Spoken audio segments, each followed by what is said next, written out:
for game 2. And that bard coming out once again from the QG Reapers. They don't want to see Noxious on that bard. The 2 support. I haven't seen it in a long time where 2 supports are banned. Like. Noxious definitely filling in the shoes of like, Yellowstar just fine. So yeah, you have like Spirit on the team, you have Fibber. It's pretty interesting. Just for you, Dexter, first pick Nidalee coming out. First pick Nidalee, the Swift special. Yeah, got to get it in there. Of course, Lulu, Lissandra, standard bans probably. Yeah. Fnatic's gonna last ban Gangplank as well. That's gonna. The question now is Fnatic, are they gonna bust out the Rise? I feel like that is what was the true power behind QG's drafting that in the first rotation. Something that is open now and won't be like. Wasn't open in the previous games, of course, the Trundle. That is something I think Fnatic might play.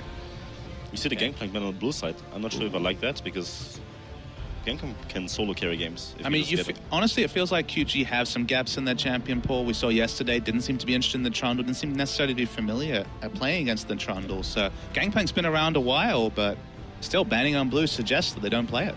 Yeah, so, I mean, it is a little shocking. Yeah. But what does Fnatic do right now? It's like, they probably get the Trundle in the first rotation because, okay, they're banned. All right. Interesting. Never mind. Well, a lot of options still left open. The Mundo's open now Mundo this time open, around. of course. Maybe we will see him. Mundo, Ryze. Ryze is probably like the best first pick here. I would still pick Ryze because you have both junglers, Kindred and Nidalee. Even if I don't like Nidalee, but whatever. Yeah, Ryze is like an obvious first pick here, I think, in my eyes. What do you think? I think Ryze is such a powerhouse. It's like the tournament hasn't really painted the picture of how powerful Ryze is. Yeah. But I think the biggest reason why you should pick Ryze first pick on blue side is so the enemy team doesn't get it, for the flexibility for the last pick, so you can get a better matchup for mid and top. Okay, but then how scared do you think QG is of maybe giving Kindred over to Spirit? I mean, do you think they're a little bit concerned that they have to give Swift a little bit of a boost there? I mean, you have to remember that they... Fiora's first picked, so we'll have to spend time. But just the Nidalee, Spirit has played 15 solo queue games on Nidalee already since he got here. He's clearly got his mechanics practice, so they weren't interested in banning that. Obviously, they've done some research to take out Bard and Alistar, but they haven't been worried about the Nidalee. And what do you guys take on Fiora picked first? It's like with the pool of champions that is open, it's like I've liked the blind pick Fiora in the past when Malphite has been out of the picture, Ryze has been out of the picture, but those are open now. It feels like Fiora, if they picked the last game into the Sion, it would have made sense because the split push would be. I feel like all the good champions in Fiora are open. Yeah, I mean, let alone going blind, but taking that as the first pick, we're not seeing anything from the opponent team, and to an extent, does it feel like perhaps QG just really don't know? Like, sure, they're trying to fix and adapt to the meta and whatnot, but they're still kind of leaving the ball in Fnatic's court and being like, you tell us what's going to be left open. You take the ones that you think are stronger, and then we'll adapt to that, is the sense that I'm getting here from the QG Reapers. And in any types of drafting, you're picking a champion which is binary. It's going top. I mean, you could play Fiora mid, but it's going to go top realistically. So you're committing to a non-flex pick when both Mundo and Ryze are available. It's a champion that has a lot of good matchups that certainly shined in previous metas, but it's kind of maybe the strongest of the carry top laners available. It's just a really peculiar first pick. It's like the big issue with this is the fact that the nature of the pick and ban that you want to aim for is the fact that you want to leave the top lane for the last rotation on blue side, so the enemy side can't last rotate mid, because in the current setting, Fnatic can pick their top lane in the second rotation, and then they can squeeze in the Kassadin for an obvious counter pick to what QG has brought up in the mid lane. Yeah, I mean, we see the Mundo probably being locked in. I think Mundo is pretty decent, and I really like Kalista. Okay, never mind. I was just like, for a second, I was like, I'm down there. Kalista is the one pick that is really good against Nidalee, simply because of the ultimate. If the support knows what he's doing, you can catch out Nidalee out of position so easily and can follow up on that. That's why I think Kalista is one of the better picks against Nidalee too. And Kalista, we haven't seen her at all at this tournament, because it was all about Misfortune and Lucian so far, and a bit of Jinx and Twitch. But overall, yeah. I mean, do you like what QG has, like the 3 first picks here? Well, I completely disagree with the Fiora. That is my case. It's just you should leave top lane unless you flex it with the Ryze for the last rotation on blue side, because right now Fnatic are leaving mid lane as the last pick, and that leaves a lot of room for something like a Kassadin, and that is going to do a lot of damage on Doinby mid. Worthwhile point though.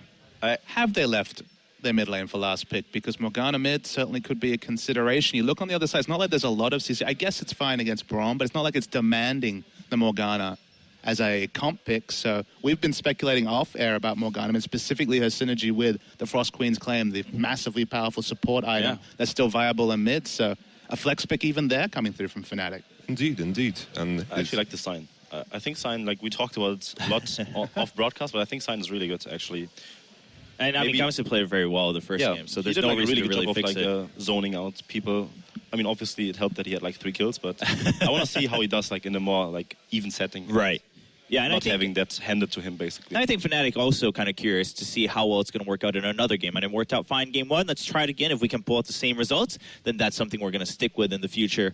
We'll have to wait as that comes out. QG have finished their lineup, and I mean, in the last couple picks, I mean, nothing too shocking, right? Other than, again, starting off with that Fiora. It's very, very similar to the same win conditions we saw in the previous game. They will want to play the 1-4 with the Victor basically clearing waves, and they're going to rely on the split push of V eventually, because eventually he's going to beat the Science simply because of her true damage and her passive. All right, well, so we'll see if V can really pull that off for QG. But meanwhile, Fnatic, the big question right now is at Morgana, going in mid for Febiven. What about LeBlanc here, maybe? I think LeBlanc, Kassadin are both good. Kassadin would be really good here. Kassadin would be pretty CP insane. Could be like a really good answer maybe to like the setup. We've seen how well he does in split push settings. All right. Fnatic still taking their time. And Orianna. Okay. Orianna, of course, always a classic, always a reliable champion. You can't really complain too much whenever an Orianna shows up, but it's going to be an Azir. Now, we talked earlier, of course, about Febiven performing quite a bit on Azir. What do you guys think of that? Does that really change your opinion on the comp? In my opinion, I feel like Azir is really, really strong into Victor. The match is like 49%, 51%, but the range disadvantage that Victor has is going to let Azir get that poke in and sometimes get pressure in mid. But we were talking about the 1-4, right? With the Azir pick now, Fnatic have a stronger 4. They can push, they can siege with the Morgana, poke with the Nidalee, and eventually the goal will be to find the opening for Sign to TP in and fight, while QG just simply want to split push with the Fiora and delay the fight as much as possible. All right, so once again, all eyes on QG on whether they can make their win condition come true, whether they can stick with their plan. Meanwhile, in Fnatic, can they break that up once again in game number 2? We'll find out when we come back in game 2 if Fnatic can win 2-0 or if QG are going to take us to a third game.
Welcome back, ladies and gentlemen, to the Intel Extreme Masters Season 10 here in Cologne, Germany. Fnatic are 1 game up right now over the Jogo Reapers in this semi-final matchup in Frosker, and Jogo looked improved, but were they improved enough? I think more importantly, Fnatic was just beating them at pretty much every aspect of the game, including the draft phase, kind of back-to-back. It was improved, but still a delayed start, not only in how they're managing and working their way through these games, not finding that early game power, but still hanging on to picks that are about 3 months old, finding that victor again as Doinby's trying to cling to that. Yeah, it does seem a little bit odd that no matter what, he's going back to this time and time again. He'll be up against Febiven's Azir, though, and that is definitely going to be a tough test for him. Cool stat for Febiven's Azir. I mean, obviously, if you look at the win rates for Fnatic across the board, just because they were undefeated last season, everything has a 100% win rate. I believe his Azir only has either 1 or 2 losses against it. He's played it quite a few times. So, I mean, obviously, Febiven, well-known mid laner, very powerful. One of his most played champions was actually Victor, but his Azir's up there, and it's pretty legendary. Yeah, it's almost an understatement if there can be one. Now, QG are stacking pretty thickly on the bottom side here as Fnatic are assuming the much more familiar 5-point position to start this one off. But QG definitely are up to something a little bit early. They know that they were spotted, or they could be spotted going upriver, so they decide to just go a little bit more normal. Question is, do they go for the standard lanes here, or do they try to attempt a swap? Because TCT and TNT are heading up top with V. And last game, TNT and TCT really fumbled the swap. I mean, it was those initial first 10 minutes that allowed Fnatic to just take complete control of the game. Excellently played by Gamsu, fantastically played by Noxiac. Xiaogu, they're not known as a team who lane swaps. In fact, if they're known for anything, it's how notoriously bad their lane swap is. But it looks like they're going to initiate it again. One way to get practice is to just do again. This will not be spotted out by Fnatic, and it will be a 2v1 lane to start these things off. The lanes crash together, and Doinby and Febiven are up against each other, but other than that, it's a pretty normal start to this game. I'm curious if they're trying to prioritize a fast push there, just because they've picked 280 carries that are very good at that. We do see that TNT is grabbing the aggro from the creep, so that means that they should start targeting one single creep and push a little bit faster towards him so he has more control of the wave. See if he actually did that correctly. I didn't quite catch the back half of it. But going for the freeze. Tristana, Jinx, both of these, I mean, obviously, you can't fast push from this. You're just building up a wave and you can push it back, but you just have more control. Both of them are good at pushing down the creep waves. We saw them try to do like a 4-0 collapse the first game. This time around, we do see that they started on the bottom side of the map, which means that Swift and V will be on the top side of the map. So as this wave builds up, we'll see if they again transition over to try to take down that tower and burn it quickly. Will be the thing to see indeed. Well, double jungling to start things off, so we're in for another tower pushing base start instead of a little bit more of an aggressive start that we were expected to see from QG, to be honest. We don't know quite yet. It will really be told as soon as Swift and V, if they cross this river here, if they're going to go ahead and back and reset their positioning as the vertical jungle continues. Except, it's not there's jungling. action in the mid. I mean, they're definitely going to try to 1v1 each other. A little bit more than love taps there, but Doinby takes the worst end of it. Biscuits being eaten across the board. Do you see TCT, formerly known as LMQ Moore, stepping forward, trying to spot out which side of the jungle Spirit started on, but Rekkles has gone ahead and built a massive wave into that bottom side, so it looks like it is going to be that fast push. Again, you freeze the wave, you make sure the minion pushes the wave back, it allows you to build up 3 waves to have your cannon creep there, and you make sure that these waves hit the tower at the same time. So Fnatic's a little bit quicker on the board here. Swift is actually taking his time to get down here, although Spirit is actually doing the Krugs of QG. So they are both going to be able to take this at roughly the same moment, and that means we have a pretty even start to this game as opposed to the few mistakes that QG made that led Fnatic to an early lead in the last game. So far, it's a little bit slower. We'll see if Xiaogu are able to survive the early game or if Disaster will strike again. Spirit actually posturing in this mid lane and chunking Doinby very hard. And without that teleport, he's going to get punished here. He's going to lose a lot of EXP as Fevin's going to push that wave in. This is interesting, though. While they finally finished the turret as they sent a few members back prematurely, QG continued to press this. The second tower is very weak compared to where it has been. They won't be able to finish it off here, but they can get it down to half health before Rekkles and Noxiac can arrive. They actually might continue to go for this. Rekkles is here, but still, it is incredibly low, and they have a Tristana. It would be massive if they were able to get that tower down, but good response from Fnatic in time does keep it up. It's so important. Again, the inner turrets are the weakest they've ever been at League of Legends at this point. They do get stacking armor over time, but it isn't until 27 minutes that these inner towers are kind of back up to strength that we saw in the last patch. A lot of chase here for Fnatic. Noxiac will get slowed down by the briefcase. It's all business for QG.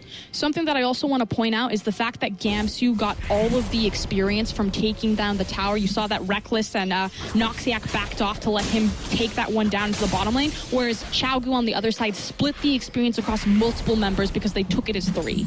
Yeah, and why not, right? After what he was able to do last game with a couple of early kills, why not give him the experience, give him the levels and the chance to push himself even further? Oh, that is going to be a fight over the Gromp, but it will be QG winning it.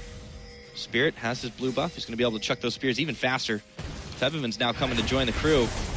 Swift is in some trouble here. Under this tower, TCT's jumping over to Spirit. Doesn't get enough of a hit on him to stop it, but TCT's in so much trouble right now. It's V they're aiming for, however. Febiven coming in around the side. They are backed away, and TCT will flash the decimating smash, and everyone gets away safe. Febiven has the roam, but he doesn't have the mana to make that stick for a kill. They do force QG Reapers off of their tower, which means Fnatic should be able to pick this one up depending on the size of their wave. And in return, QG only gets some experience and gold onto their 80 carry, so not much of a trade in terms of your map control or your global gold. Well, not to mention, Reckless is once again ahead of TNT, so right now it's not looking the greatest for the start of the QG's bot lane. But, you know, there's still plenty of time on the board, and they're still, even though a bit behind in gold, QG are holding out strong and not losing too many members. Not losing any, to be exact. Fnatic, I feel, are just making slightly better choices as their reactions around the map. We'll see where Jogo go from here, or if everything's going to kind of stall out. Again, with the wave so far forward, it is a little bit dangerous for TNT to be that far up. Yeah, the farm differential is actually translating into a pretty sizable gold difference. It's only 6 minutes in, but when you've got, you know, close to 1,000 gold in the lead, I mean, Fnatic is really doing well to start this one off, optimizing. For sure, you already see the initial items coming out for Reckless there. He's looking for that Essence Reaver, has the CDR available to him instead of having the BF sword, and that's really just the timings of his backs. Be going pretty far forward. He will throw down that Chaos Storm. We know he loves to make the plays first, but he could be in trouble. Here comes Noxiac. Emperor's Divide will not land where it needed to, and Febiven's burning, but not enough to go down. Unfortunately for Febiven, like you said, the Emperor's Divide just doesn't quite connect there on the appropriate target, but luckily for him, Noxiac made the roam from the top side in the mid lane and make sure that Doinby can't find the 1v1 kill. It's a rare miss out of Febiven, to be honest. V's going to teleport down to the bottom with TNT to try and take down this tower.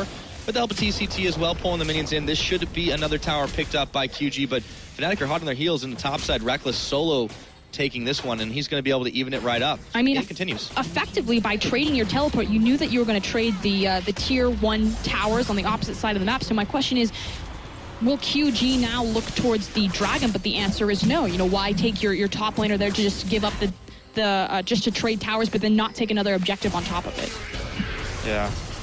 I mean, it'd be dangerous because they had no idea where Spirit was, but just, you know, a little bit strange. Decision making.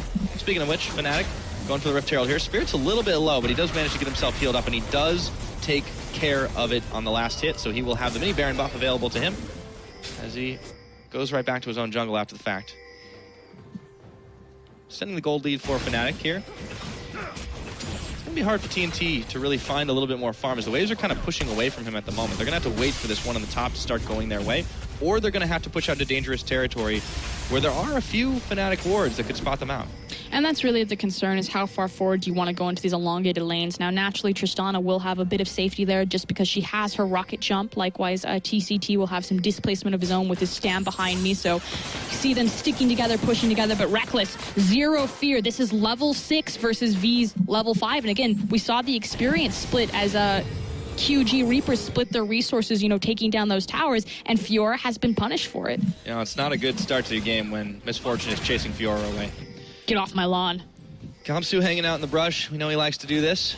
Let's see what Swift and TCT can get done with the help of TNT, looking to push on this inner turret as low as it is, but the decimating smash will be enough. It lands. TNT's in a whole lot of trouble, but Swift was there with the briefcase to save him. And even more importantly, Swift is there with the Baron buff, so it pretty much completely denies the play that QG Reapers have set up for the last 45 seconds. Again, now look down towards the bottom lane, Reckless forcing an entire wave into V, picking up more solo EXP and farm. This is level 7 to level 5. He sees that the QG Reapers have backed off into Fog of War, so he's just being cautious, pulling back to his own warding vision simply because he just doesn't see them. But if they were continuing to be spotted out on the map, you better believe that he's contesting that Fiora at this point.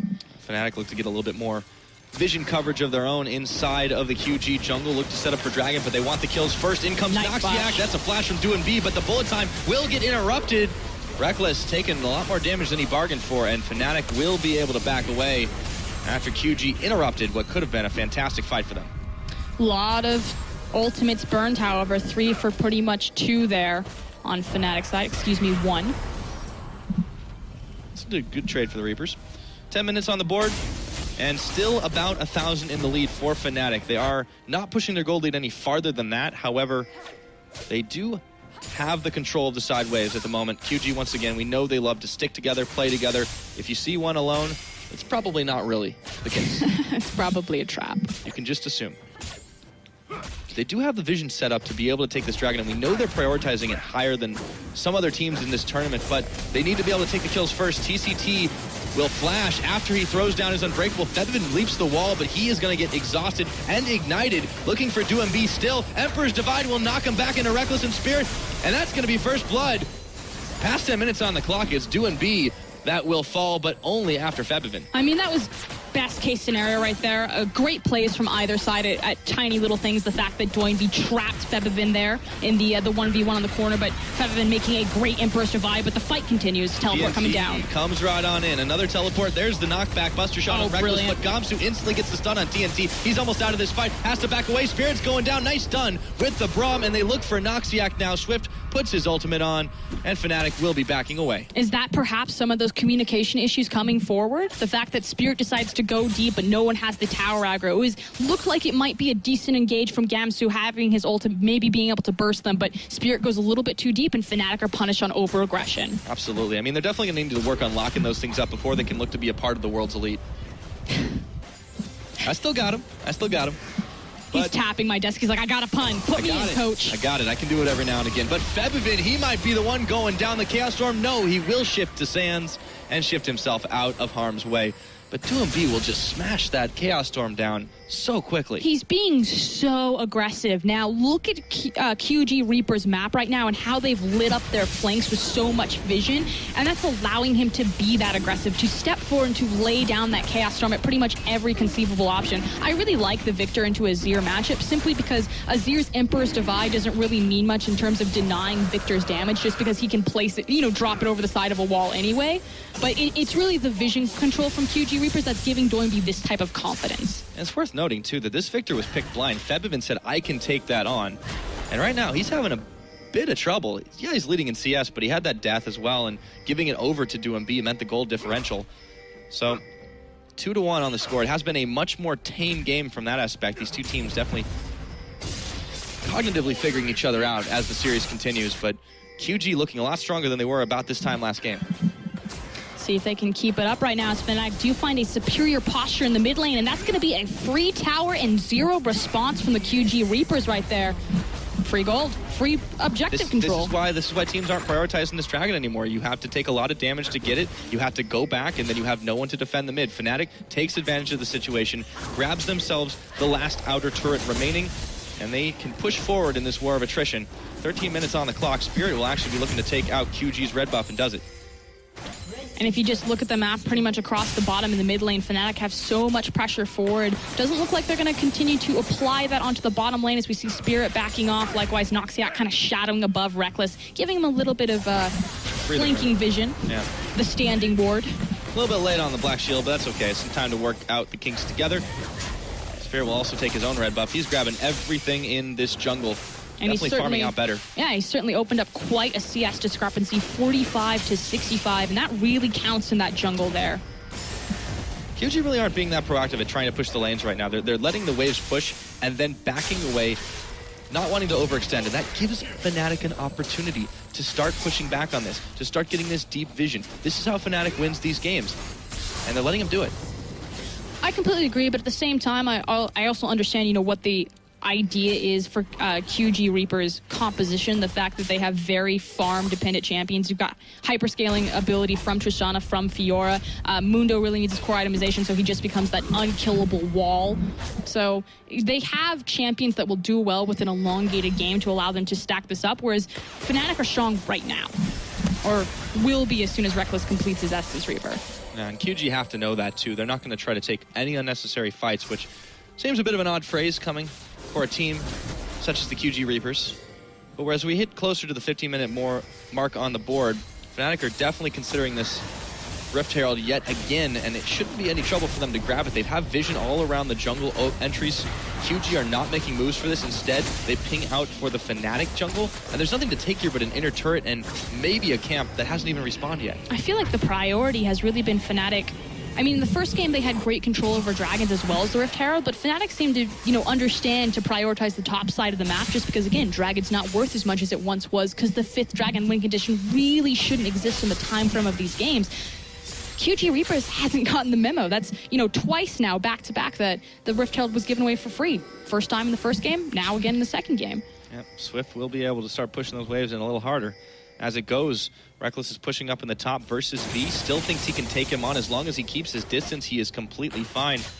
Levels are evened up at the very least, so that should help out V, but he doesn't want to check into Reckless, who plays just such a safe AD carry game. Reckless does have to be careful. He has the flanking vision, you can see that, but as soon as the QG Reapers kind of step into Fog of War where Fnatic can't spot them with their deep vision, he immediately has to pull out his pressure. Again, there is a bit of an item discrepancy here. The fact that Tristana has the completed Infinity Edge, so has the battle stat of the crit available. Reckless now probably going back to finish out his Essence Reaver will have a big power spike here. Yeah, and for the rest of Fnatic, too, they can definitely start grouping and making some big pushes. JK, he just wanted to go back. Picked up some biscuits. Hey, it's coming. It's coming eventually for Oscar, and They sent Gamsu down on the bottom side to, continue pushing things out. He hasn't had as big of an early game impact, but to be fair, QG just haven't really given an opportunity. They haven't gone really ham this game, and you can see them adjusting their style on the fly to see how they can face off against this Fnatic squad, who are frankly a very intimidating presence, despite a very new roster. Well, Fnatic have so much control over the map. They still have more towers by 1, but they took those towers early. They made great cross-map plays to kind of trade on objective trading, but the QG Reapers have really kind of backed up for the last 7 minutes and just been funneling farm into themselves. Probably less than 7 minutes, probably the last 5 minutes. And Fnatic just frankly haven't been pressuring hard enough, I think. But again, you do have the item discrepancy like that Infinity Edge versus sitting on the BF sword.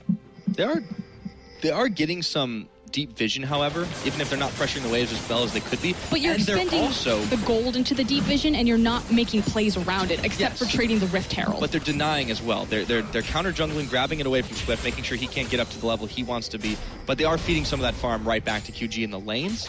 So yeah, it's definitely not optimal. I think they're just still trying to feel out what QG is going for this game. The decision-making looked great in Game 1, making those really nice rotations early game, the first 15 minutes of the last game to snowball them ahead. But this game, you kind of see the strategy there. They're still applying the deep vision. They're playing very safe. They're communicating to each other, Reckless, you need to back off here. But it just doesn't look quite as decisive as you would expect it with maybe Yellow Star. Exactly. And, it's not just him leaving that's really changed the face of this team, especially.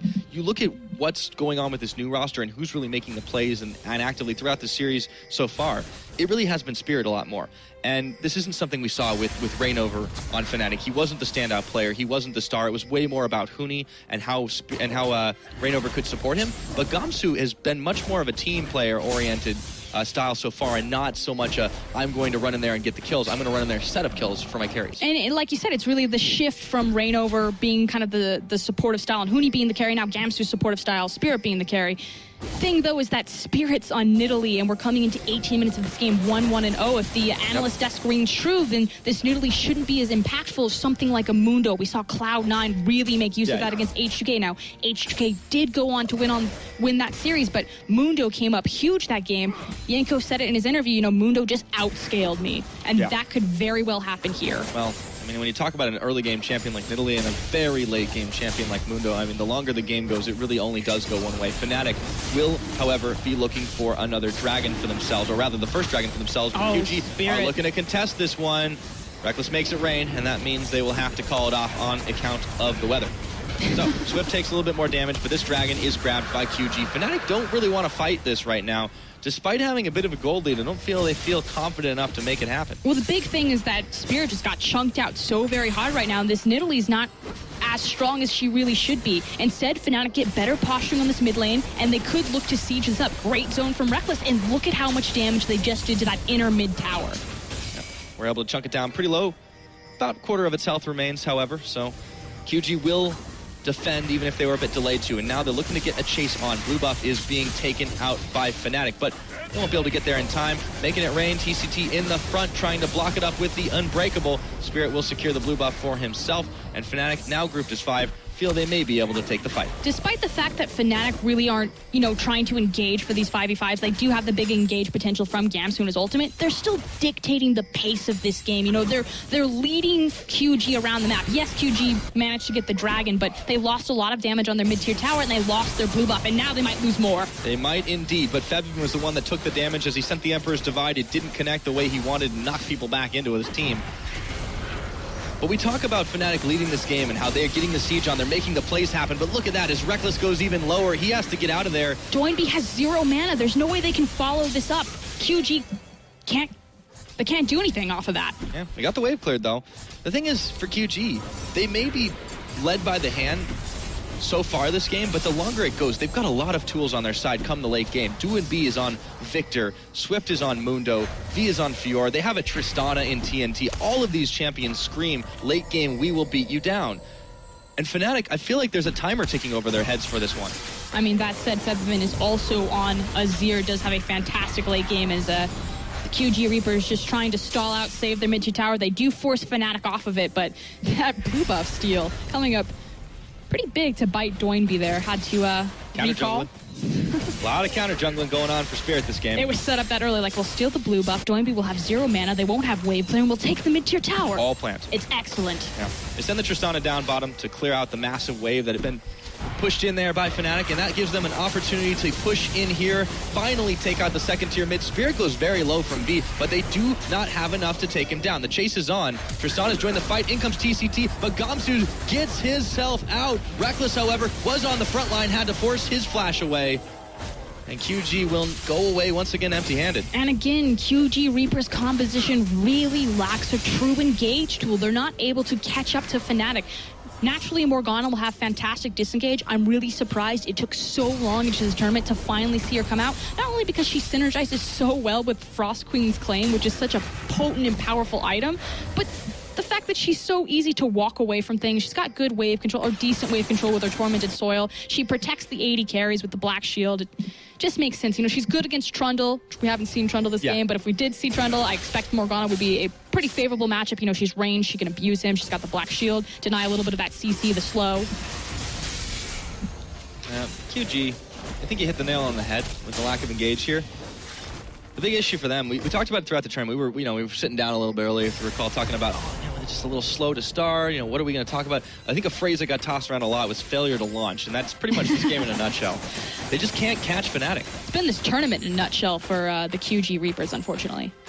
They did get that first win off against Dignitas, but yeah, this is going to be a tough one for them. If they manage to come back, they'll still have to face a game number 3 to try and make it to the finals, but V is going to try to take out Reckless here. You don't want to be that far forward with the help of TCT. He will do it. V picks himself up, his first kill of the game to make it 3-1, while Gamsu is in the mid, gets forced back by the explosive shot of TNT. Spooky Ghost are out to slow him down, and so are the Azir minions, but V is knocked back into the tower, burns his flash immediately. Gamsu is going down, zombie mode activated. He's going in to try and take out DoinB, who takes a javelin to the face. The Azirs are coming in. Spirit gets the pounce. Can he get another? No, because V is here. Swift is tanking up the line, but it's going to be V going down. TNT backing away, dodges away from the spear. Swift is going in, manages to get the pick on the kitty cat, and now Febvin is a little low. Burning Agony, and Noxiac's got to run away. This Mundo is just so big, and 1Q would do it. Dodges the briefcase. Down goes Noxiac. And in the end, the QG Reapers managed to scrape ahead of that team fight. Brilliantly played by Febvin and the QG Reapers. I mean, Febvin did everything in his power to try to save that for his team. Unfortunately, it wasn't quite enough.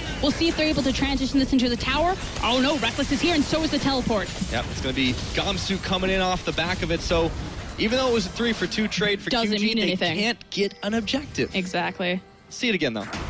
Okay, Doinby actually does a great job with his posturing here. Not only does he dodge Gamsu's ultimate, but he dodges a lot of CC in general. Febvin putting out so much damage. We talked about how, Azir is going to be a good late-game threat, especially if you just allow your Sand Soldiers to wail on him. Forces V under the tower. V, of course, made the play on the top lane, then teleports down here. And at this point, it's really the kiting potential of Doinby and TNT and just eating up so many resources that allow them to come back into this team, as well as Swift now on this big tanky Mundo. And what does Mundo do? He outscales, and this is really the, what's what I'm looking for, end result of what we expected from this composition. End result, Mundo. Yeah. The potato. He's a burning potato, though. That's the thing. You can't really deal with him or stand too close to him. And imagine what's he has a decent amount of damage as well, just all things considered, because his health he can just burn through consistently. The thing that I really want to touch on, though, is that was so Fnatic. You see that 2 resources of the QG Reapers have been expended up in the top lane to kill Reckless. We need to make a play in this mid lane right now. And that's what Yamato was talking on the disc. Fnatic in the isolated 1-4, even though Misfortune wasn't there, it's not the ideal situation that they wanted. They're stronger because they have the Azir. So they looked for the engage. Now, normally, that would be with Yellow Star, making those crazy Alistar plays. It looked good, but it wasn't as clean as it could have been. I saw the idea. I liked it. But good reaction from the QG Reapers to keep their foot in this game. Yeah. Well, and to Fnatic's credit, too, you can't expect them to be on the same level of finesse that they were with that World semifinal squad. And, nothing against Noxiac. He just doesn't quite have the experience to really match that mechanically. Still looks great this series. But, yeah, he has played fantastically so far. I mean, I loved him last game. This Morgana... I don't know if it's necessarily the optimal pick, but he's definitely done work with it. It's a very different type of playmaking, you know what I'm saying? Like, Morgana does have playmaking ability, but comparatively to Alistar, who's pretty much only playmaking, so... Yeah, speaking of Fnatic, though, they're trying to set up a play right here, waiting a couple members in the brush. They know there is no vision, but Swift is not falling for it. Even if they caught him, I don't think they'd be able to kill him. Look at that. Will land, but, I mean, it tickles. Dexter's probably sitting at the desk like, yes. This is it. This is why you banned the Mundo. Yeah. This is why Nidalee versus Mundo. Those spears just aren't doing anything. But the Primal Surge will, as well as the execution damage, and they turn onto the Baron, but the QG Reapers know what's up. All they have to do is show face at this point. They're too low to be able to finish the Baron off. The Azir Soldier was trying to keep the Baron from fully resetting, but they only had to commit 3 members just to show up. There is still a wave that Fnatic has pushing in the top. They're trying to buy some time here, but all of a sudden, QG are eyeballing this mid lane, and they should be able to get it. Fnatic are out of position. Oh, Febivim comes over the wall right there. He's not going to use the Emperor's Divide. I was curious if he was going to try to force them back to buy his team time to get behind him. I think you're right. It's funny, though. The QG Reapers, they had a big problem where they kept walking kind of in blind. We saw that at the Baron where Fnatic really took full control of the game. When you have someone like Mundo goes where he pleases. They can check blind all they want. It's the ultimate champion. It compensates for all their weaknesses. Who needs wards when you have Mundo? It's a good sales pitch. Keep giving TNT some more farm here, though. He has managed to catch up and get a little closer to where Reckless is at.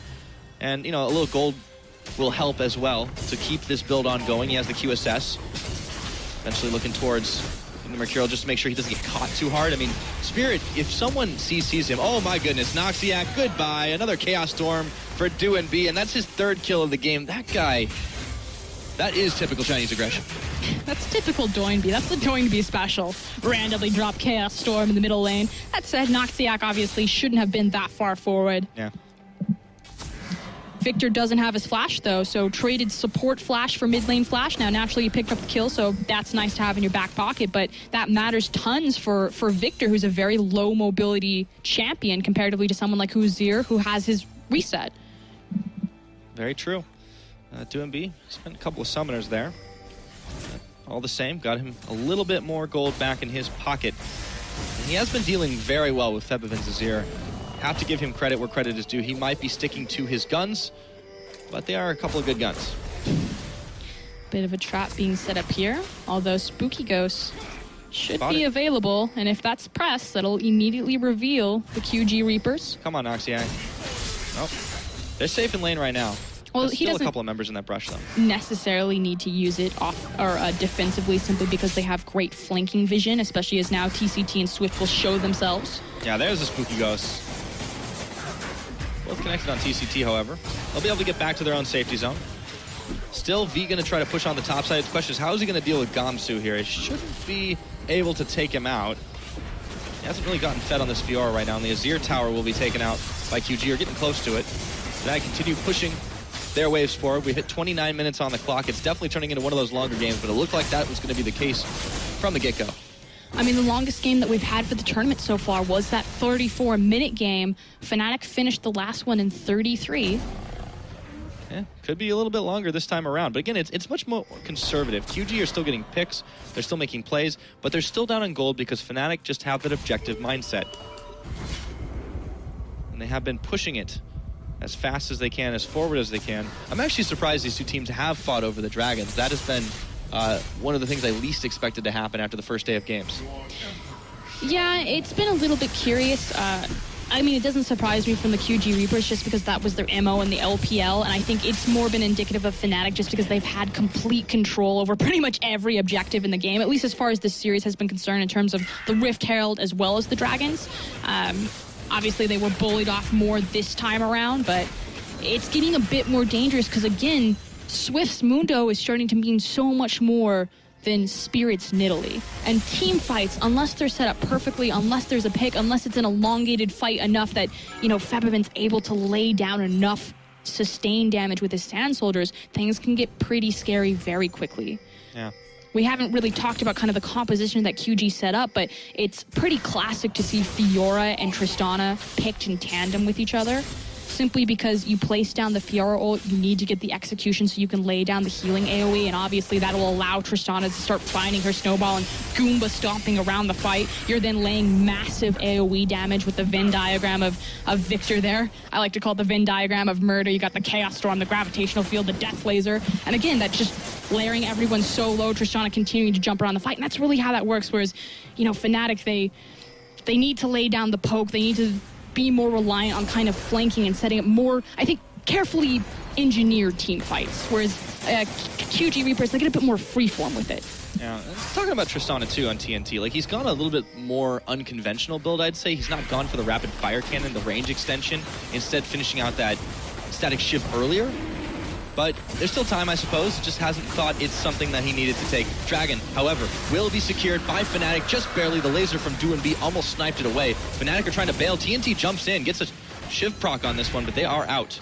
He thought about it too. He postured the wall. He's like, am I flashing over? TCT now caught out. Yeah, we saw that happen yesterday. Didn't work out well, and Spirit goes in, gets the Zanya's on. There goes the bullet time. He flashes away. A huge chunk of damage dealt to the QG Reapers, but Swift is there, and he's still Mundo. TCT will go down to Gamsu, however, who comes around the backside. Buster shot it away, but DoinB is isolated, and he's gonna get decimated. Knocked up, but Swift is there to try and save his life. QG, however, are just evaporating way too quickly. TNT will take out Reckless. Noxiac takes away with a sliver of health, but this Tristana is the real deal here. Gamsu running around. It's going to be Swift managing to take him down at the end of the day, and a 3-for-2 in favor of Fnatic, and that was a crazy fight. There is nothing that Fnatic can do against this Mundo. Yes, they win the team fight right there, but there are so many blinking health bars scattering in every single direction. It was beautifully set up by Gamsu too. I loved the flank from behind with his, there we go, Scion from behind was just awesome. TCT way out of position. I like the turn to understand that, you know, this Braum is way too far forward.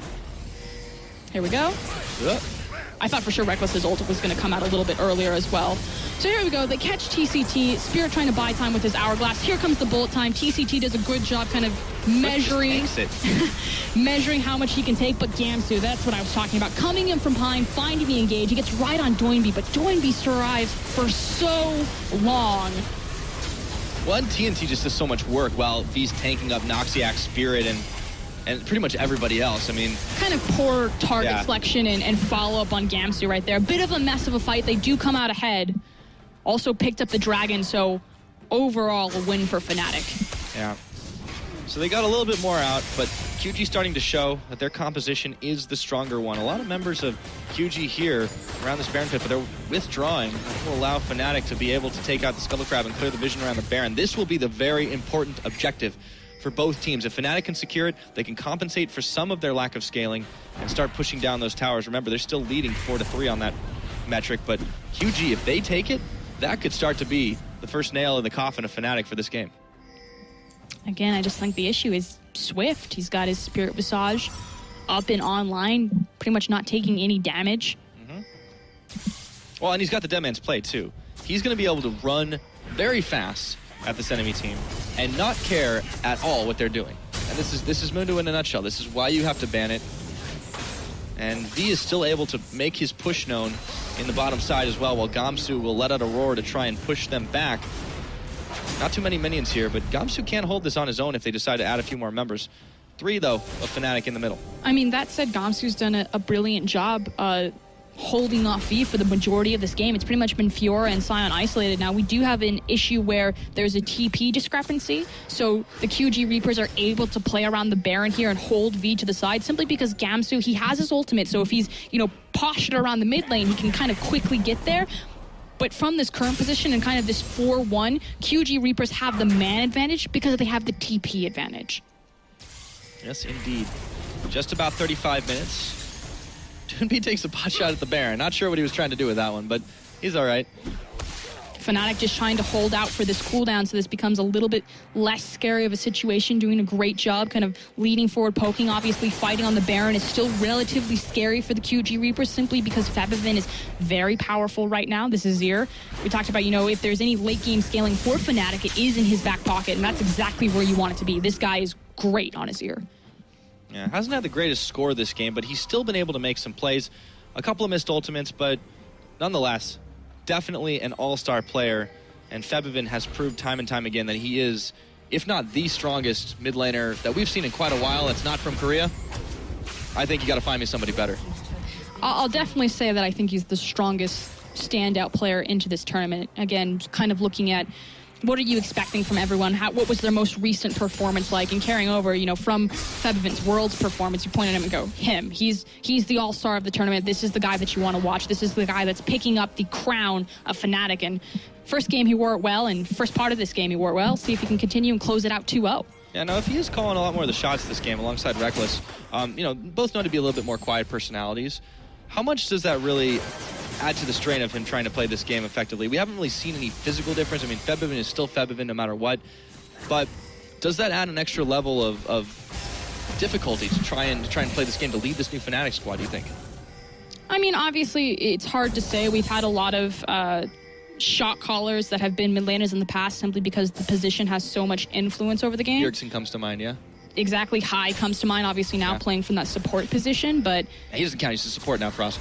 They looked a bit indecisive, or at least more indecisive this game than they did the first game. Naturally, they didn't get the extreme snowball that we saw earlier. So again, you can kind of see that there's room for improvement. You see the thought, but it's not as clean as it once was, as decisive as, you know, Yellow Star had it. But it doesn't look awful. They still look like a force to be reckoned with. But here we go. Spirit goes in, goes out, but he does manage to get his Zanyas on and dodges every single ultimate. Gamsu comes to join the fight, but DoinB is doing a lot of damage, and Fabivin is blown away by the ult from TNT, but won't go down. Finally will fall after the bomb explodes. Gamsu on the retreat path with Spirit right in front of him, but Gamsu may not make it out alive. Noxiac is going to try to save the day with a black shield. That's going to force the flash though, and he goes down as well. A leap in for TNT, gets the bomb onto Reckless, but they take out the inner tower, and they can keep pushing on the mid. Fabivin tried to stall out long enough for his team to get away by forcing everyone away, but he trades his own life for it as well as the inhibitor. And at this point, this is the QG Reapers composition speaking for itself. 37 minutes, 44 games.